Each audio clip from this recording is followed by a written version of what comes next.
Olá pessoal, tudo bem? Olha, eu estou mandando esse vídeo aqui num caráter meio urgente, principalmente aqueles interessados e interessadas no tema da educação. Como vocês sabem, eu sou pedagogo formado pela Faculdade de Educação da Universidade do Estado de Minas Gerais, da UENG. Há mais de quase 10 anos eu atuo com educação em vários contextos, particularmente no contexto da vulnerabilidade. Desenvolvi uma abordagem em alfabetização para crianças vulneráveis aqui em BH e trabalho com formação de professores, treinamento de professores. E a área que eu decidi desde a minha formação na graduação, fruto das minhas inquietações sobre como a criança aprende melhor, eu acabei descobrindo bem recentemente na minha jornada educacional uma abordagem em educação que explora a mediação educacional e os conhecimentos da psicologia cognitiva. Eu estava preocupado com a aprendizagem, não estava preocupado com necessariamente o uso ideológico da educação. Eu estava preocupado com uma coisa objetiva, metodológica. Eu queria saber como o meu aluno aprende melhor. Eu queria entender como eles aprendiam. Bom, isso acabou me levando a um estudante de Piaget, o professor Yuval Feuerstein, um cientista israelense, psicólogo, que desenvolveu uma abordagem mediadora da educação muito interessante, se valendo de conhecimentos muito específicos da mediação educacional, das ciências cognitivas, e antes mesmo da gente ter instrumentos de avaliação de processos considerados no nível neurológico ou processos sinápticos, ele já tinha percebido que era necessário uma intencionalidade e uma compreensão por parte do educador de como um aluno aprende melhor, como ele percebe objetos, como ele lida com erros, como que ele consegue elaborar estratégias, como que a gente consegue mediar esse educando para que ele consiga separar dados relevantes de dados irrelevantes e a partir daí ele expandir o seu potencial de aprendizagem, ok? Bom, é interessante porque o Fortin já falava de modificabilidade, ou seja, antes da gente falar de plasticidade neuronal, ele já falava de modificabilidade cognitiva, né? Bom, eu tenho estudado o Fortin já há quase 10 anos, e como educador, como pedagogo, e eu posso dizer para vocês que eu fiquei extremamente feliz com um artigo que eu li, que foi publicado ontem, um artigo de autoria do professor Vitor Haas e do Henrique Augusto. O professor Vitor Haas é bem conhecido, um neurocientista, professor da Universidade Federal de Minas Gerais, né? A gente sabe e reconhece o trabalho dele no campo da pesquisa neurocientífica. Eu já fiz alguns minicursos que ele desenvolveu.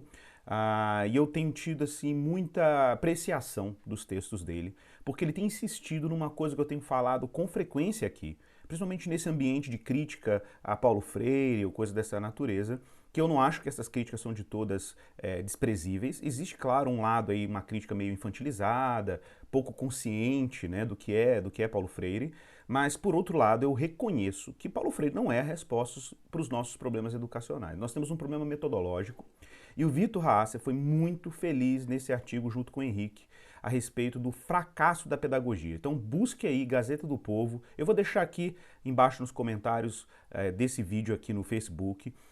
E também, se isso aqui for para o YouTube, vou colocar nos comentários. O artigo chama Pedagogia do Fracasso, o que há de errado na formação de professores. Gente, extraordinário.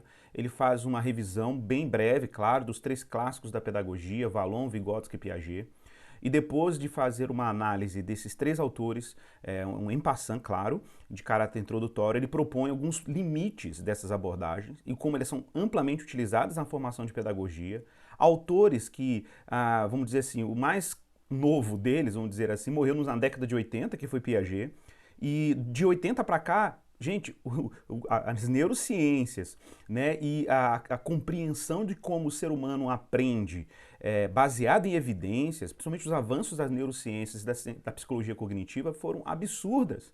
E a pedagogia hoje simplesmente ou praticamente ignora na formação de professores os conhecimentos obtidos nesses campos. Eu tenho falado isso já há muito tempo e eu estou insistindo nisso aqui por causa da urgência do que a gente está falando aqui.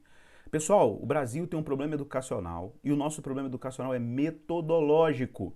metodológica, nos faltam estratégias científicas, nos falta monitorar impacto, nos falta monitorar como o aluno aprende melhor, entender como que os processos cognitivos são operacionalizados, como que o aluno percebe o objeto adequadamente, como ele elabora raciocínio lógico, tá?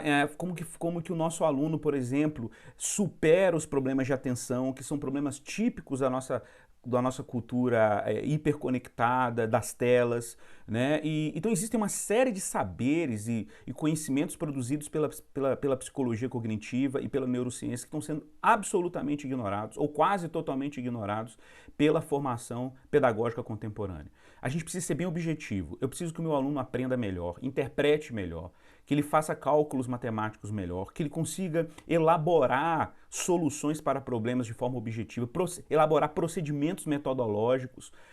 Por exemplo, há uma crítica com relação à alfabetização. Alfabetização, gente, aprender uma língua é aprender uma competência cultural. Sendo uma competência cultural, não há como uma criança aprender de maneira espontaneísta. Isso precisa passar por treinamento, repetição, intencionalidade formativa. O professor precisa planejar o treinamento do aluno, ele precisa insistir, né? É dolorido mesmo, faz parte. A gente vai criar estratégias para tornar aquilo menos dolorido possível, mas envolve disciplina, repetição, intencionalidade, planos de aula muito bem elaborados, entender como o aluno aprende melhor, né? Como que o meu aluno funciona em termos cognitivos, como que ele percebe a realidade, como é que ele consegue transcender um símbolo, né? Um símbolo, porque é isso que a escrita é o que o alfabeto é, um símbolo em que a gente atribui sentido àquele símbolo, sentido fonológico, sentido sonoro. Isso não é uma coisa natural, isso é cultural e a gente precisa capacitar indivíduos a fazerem uso desse tipo de movimento intelectual. Falta reflexão metacognitiva de como os indivíduos aprendem, pensam, percebem, né? E nós estamos ainda nessa brincadeira de ideologia, política, uso político da educação, desalienar aluno, beleza, ok, a gente pode ter posicionamentos políticos sobre vários assuntos, mas, gente, nós temos um problema objetivo no Brasil e todos nós precisamos nos unir, de alguma maneira, para poder solver, né, e superar esse problema de natureza metodológica. Não é um problema meramente de políticas públicas educacionais, é de como o professor ensina melhor e de como o aluno aprende melhor. Isso é objetivo, ok? Isso é objetivo. Então, fica aqui o desafio, leia o texto do professor Vitor Asser, Pedagogia do fracasso e o que há de errado na formação de professores, está na Gazeta do Povo, leia, porque é sobre isso que eu tenho insistido aqui nas redes sociais, no meu curso, inclusive, que eu montei de educação cognitiva, foi com esse intento, um curso em EAD, em que eu trabalho como pedagogo, não sou psicólogo, como pedagogo, né, a temática da educação cognitiva e como ela é importante em oferecer fundamentos para que os nossos alunos aprendam mais e melhor. Pessoal, muito obrigado, se você puder, espalhe este vídeo.